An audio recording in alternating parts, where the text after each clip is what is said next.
जावियार ने धोखे से सोहा को फंसा तो लिया है, उससे कॉन्ट्रैक्ट पर साइन करवा तो लिया है, लेकिन अब क्या सोहा जो है वो जावियार को अपना पाएगी, उसकी मोहब्बत को समझ पाएगी।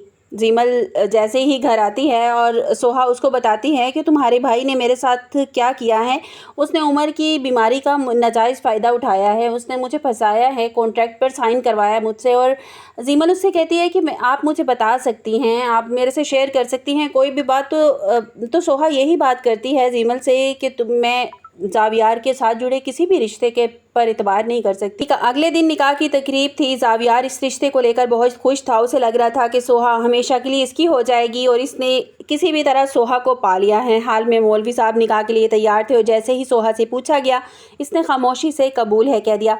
मगर इस खुशी के मौका पर किरण जो जावियार को हर कीमत पर अपनाना चाहती थी, ख़तरनाक खेल खेल रही थी। इसने सोहा को की एक ऐसी वीडियो बनवाई जो झूठी थी मगर देखने में बिल्कुल हकीकत लग रही थी। किरण वो वीडियो फ़ौरन जावियार को भेज दी। वीडियो देखते ही जावियार का पारा 7वें आसमान तक पहुंच गया। वो गुस्से में स्टेज पर उठकर खड़ा हो गया और सोहा भी खड़ी हो गई और सबको वो वीडियो दिखाने लगा। उसने कहा कि ये तुम्हारी शराफत है, मुझे तो तुम पर बड़ा मान था। सोहा ने रोते हुए कहा कि जावियार ये मैं नहीं हूँ, ये कोई साजिश है मुझे फंसाने की, तुम्हारी नज़रों में गिराने की, मैं ये नहीं हूँ। मगर जावियार इस वक्त गुस्से में अंधा हो चुका था। इसने सोहा का हाथ एकदम से झटक दिया और शादी से इनकार कर दिया। तभी वहाँ सोहा की सास आ जाती हैं और आते ही जावियार के मुँह पर एक ज़ोरदार थप्पड़ रसीद करती हैं और धाड़ कर बोलती हैं कि तुम इस काबिल नहीं हो, तुमने जो शर्त रखी थी ना, तुमने उमर का इलाज करवाया था और उसके बदले तुमने शर्त रखी थी कि तुम सोहा से शादी करोगे और मैंने तुम्हारी ये शर्त मान ली थी। अब तुम मेरी बहू की, मेरी बेटी की इज्जत उछाल रहे हो, तुम्हें तो मैं पुलिस के हवाले कर दूंगी। ज़ारा जो वहाँ मौजूद थी घबरा गई और जावियार को समझाने लगी, भाई होश में आई, ये सब लोग देख रहे हैं, हमारी बदनामी हो जाएगी। जावियार को अपनी गलती का एहसास हुआ। इसने सोहा की माँ से माफ़ी मांगी और निकाह तो हो गया मगर खुशियों का रंग फीका पड़ गया।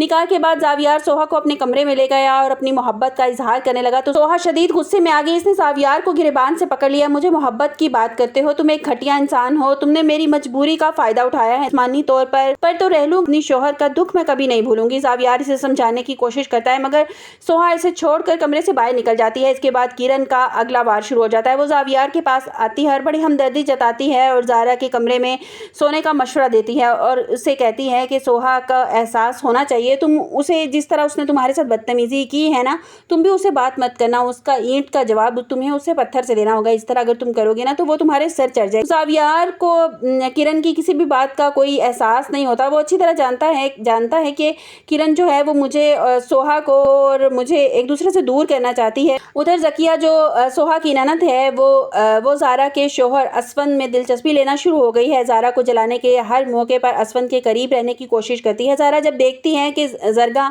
खबरदार करती है कि अगर दोबारा शोहर के करीब आई तो मुझसे बुरा कोई नहीं होगा। इसी दौरान जरगा का बेटा भी वहाँ मौजूद होता है और वो सारी कशमकश देख रहा होता है। दूसरी तरफ जीमल की तबीयत अचानक ख़राब रह जाती है। फहद उसे हॉस्पिटल लेके जाता है तो डॉक्टर से बताते हैं कि इसको प्रेग्नेंट है और इसे बेड रेस्ट की ज़रूरत है, इसे किसी किस्म का स्ट्रेस नहीं देना है। अब कहानी ऐसे मोड़ पर आ गई है, देखना ये है कि जावियार जो है वो इतनी मोहब्बत करता है, किस तरह से उसने उसको हासिल किया है सोहा को, क्योंकि उसने उसको हर तरह से पाने की कोशिश कर ली थी। सोहा उसके हाथ नहीं आ रही थी। जैसे ही सोहा पर उसका राज खुलता है ना उसके शोहर का कि जावियार का उसमें हाथ था मेरे शोहर की मौत में, तो और ज़्यादा गुस्से में आ जाती है और कहती है कि मैं तुमसे मोहब्बत नहीं करती, मेरा और तुम्हारा सिर्फ नफ़रत का रिश्ता है। तो क्या जावियार जो है देखा जाए तो उसने उसका नाजायज़ फ़ायदा ही उठाया, लेकिन उसके पास और कोई हल नहीं था क्योंकि सोहा मानने के लिए तैयार ही नहीं थी। तो अब क्या इस बात को वो सोहा के दिल से निकाल पाएगा जावियार कि मैं तुमसे वाकई मोहब्बत करता हूँ, मेरा तरीका अलग था लेकिन मैं तुमसे बहुत मोहब्बत करता हूँ। तो क्या मोहब्बत में गिरफ्तार हो जाएगी? मेरे ख्याल में तो जिस तरह जावियार मोहब्बत करता है ना, गिड़गिड़ा के माफ़ी मांगता है, उससे पैरों में गिरता है, तो वो ज़रूर उसकी मोहब्बत की कायल हो जाएगी, उसके करीब आना शुरू हो जाएगी सोहा। और जरगा जो है वो दिखाया जा रहा है कि असफन के करीब होने की कोशिश कर रही है। तो क्या असफन भी इंटरेस्ट लेना शुरू हो जाएगा जरगा में, क्योंकि ज़ारा के पास तो बेबी नहीं है और ये चीज़ बहुत ज़्यादा जो है असफन को फील होती है कि बेबी अब तक नहीं हो सका। और किरण जो है वो कोई ना कोई चाल चलती रहेगी कुछ ना कुछ असफन को और सोहा को एक दूसरे से अलग करने के लिए। तो अब देखना है कि स्टोरी क्या रुख इख्तियार करती है। आपको मेरी वीडियो कैसी लगी कमेंट्स बॉक्स में अपनी कीमती राय का इजहार ज़रूर कीजिएगा। मिलते हैं एक नई वीडियो के साथ, अपना बहुत सा ख्याल रखिएगा। अल्लाह हाफिज़।